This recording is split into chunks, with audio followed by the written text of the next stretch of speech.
Hello guys, welcome back to the channel. Today I am going to be doing another exploring video. This is like one I've wanted to do for a while again, like a lot of them. This one actually was planned months ago, so it's been in the making. Today we are going to Morlais Castle in Merthyr, which is an abandoned castle on the side of a mountain, which is pretty cool because it's been reclaimed by nature at the same time. So on the way we are going to pop off into one of Merthyr's most iconic industrial landmarks or industrial remains. So if you want to, come and join me now. On the edge of Merthyr and Breconshire is the ruins of Morlais Castle. This castle was built by the Lord of Glamorganshire, Gilbert de Clare. He was thought to be planning raids on the land of Humphrey de Bon. Many historians believe the castle wasn't complete. Tensions between the two lords was boiling over into war. The castle was held by Gilbert de Clare, but King Edward I of England wanted to take it and end this war. He ordered a small garrison of troops to break up this wall, and following this, the castle fell into royal control, and the both lords were imprisoned in the Tower of London. The castle would be captured from the royal army by Madog Llywelyn during his Welsh revolt of 1294 to 1295. We don't know what happened to Morlais Castle after this, apart from it slowly being dismantled over hundreds of years. The castle was excavated in 1833 by Lady Charlotte Guest. Coins from the reign of Edward I were discovered. Morlais was also excavated by amateur Victorian archaeologist G.T. Clark of Dowlais Works. Many people have searched this area for ancient articles.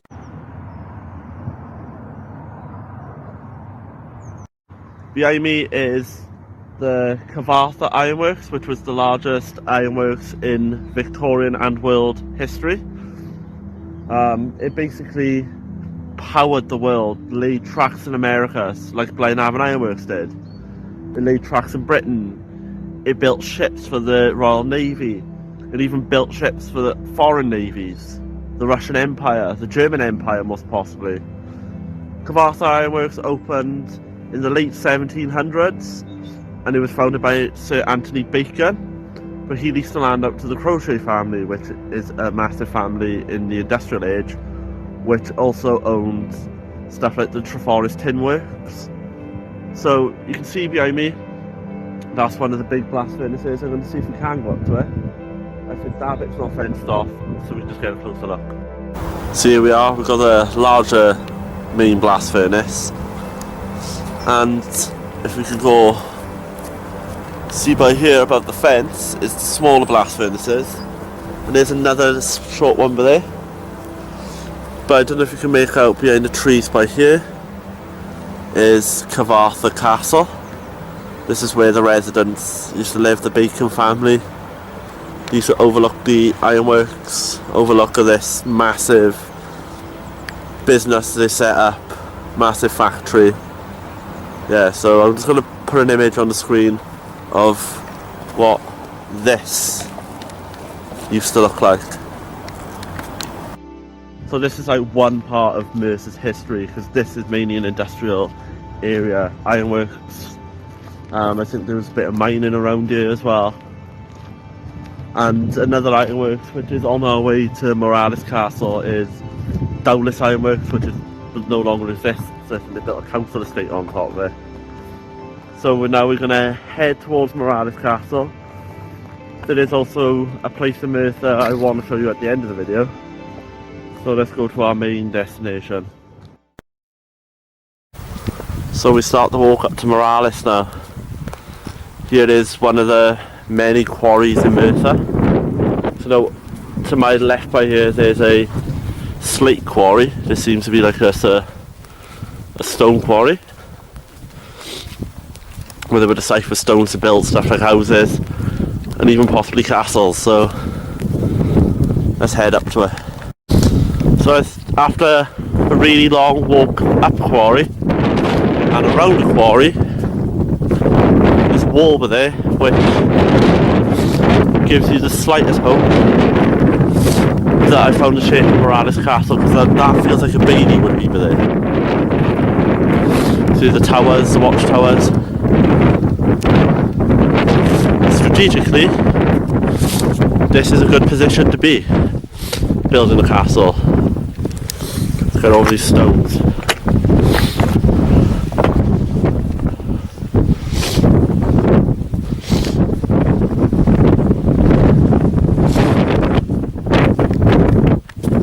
That piece wall up there is Morlais Castle, so that might actually be just a trend. So it's hard work, but I think I found a way to get up to it. That's it. That wall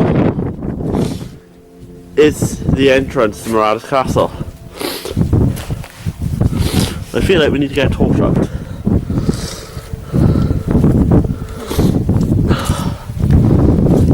So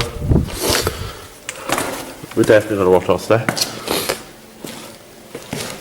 This is all that remains of this castle. This is the crypt. There's not really much history about it. Well, there's the tower, the pillar by it. There is plenty of stonework, as you can see, still remaining intact. There's got to be a way you can get onto the roof as well, surely, to see what's left of the bailey. Looks like a satanic ritual cult was here. It was an absolute nightmare to walk up there, but yeah, this is the crypts here at Morlais Castle. Like, it's not much to see, that's why I done the thing like we should see Cyfarthfa Ironworks at the same time. But you can see there's like Gothic style stonework, almost from the, you know, when Gilbert de Clay built this, Henry de Vaughan.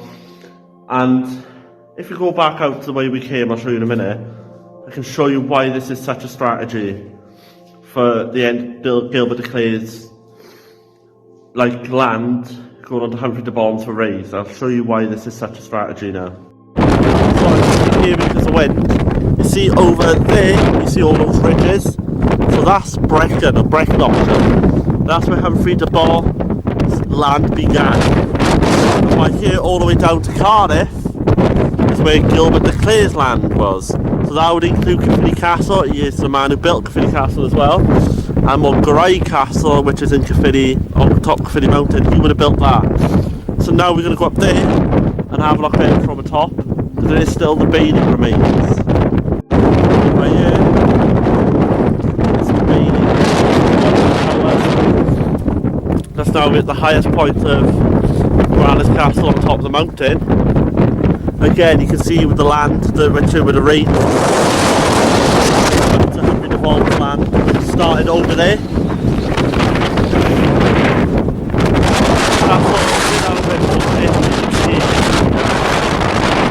See the shape of the castle.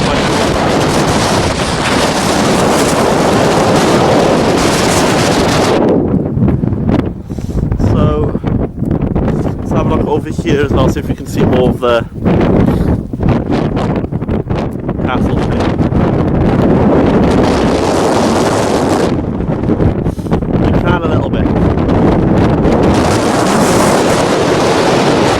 We are now back in the crypt. And by here, it looks like something was written there. So this would be in probably French or Gaul, wherever it was called in the past, I can't remember rightly. But again, if you wanted me to explain, these are like Gothic details, because obviously they had the Gothic revival pre-Victorian era. This is how castles were built.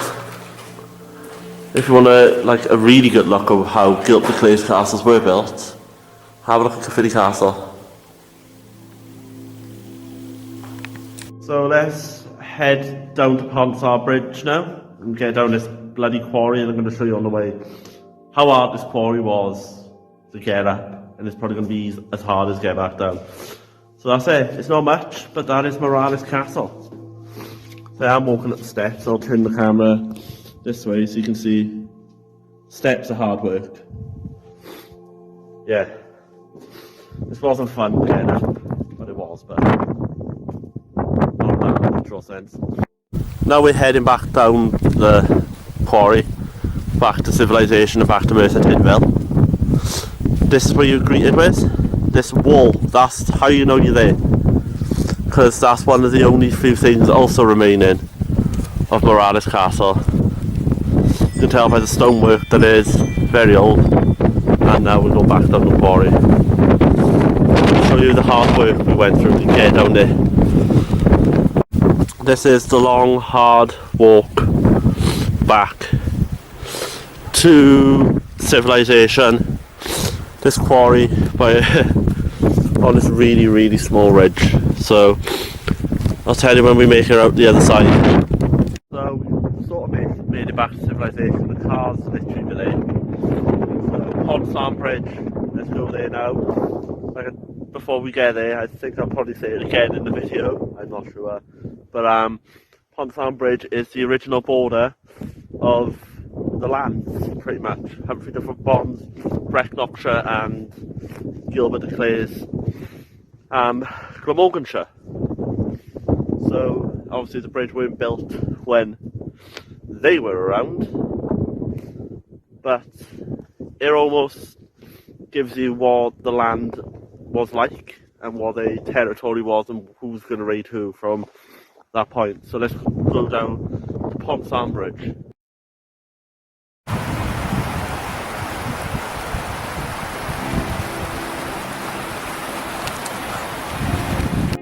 Behind me is Pond Bridge, which basically is the border between Merthyr and Brecon. And I think this is a fitting way to end this video, a Morlais Castle. It was fun. That was very thrilling, very different, to say the least. Seeing a castle which has been completely reclaimed by nature but still has its shape. But if you do want to see more abandoned stuff, guys, give the video a thumbs up, comment what you like to see, like, below, because it could be over the other side of the bridge in Brecon, where I could go next, maybe Talgar, I don't know. So if you do like the video, comment down below, give your feedback, tell me what you like to see, and subscribe to the channel for more. And yeah, I'll see you soon, guys.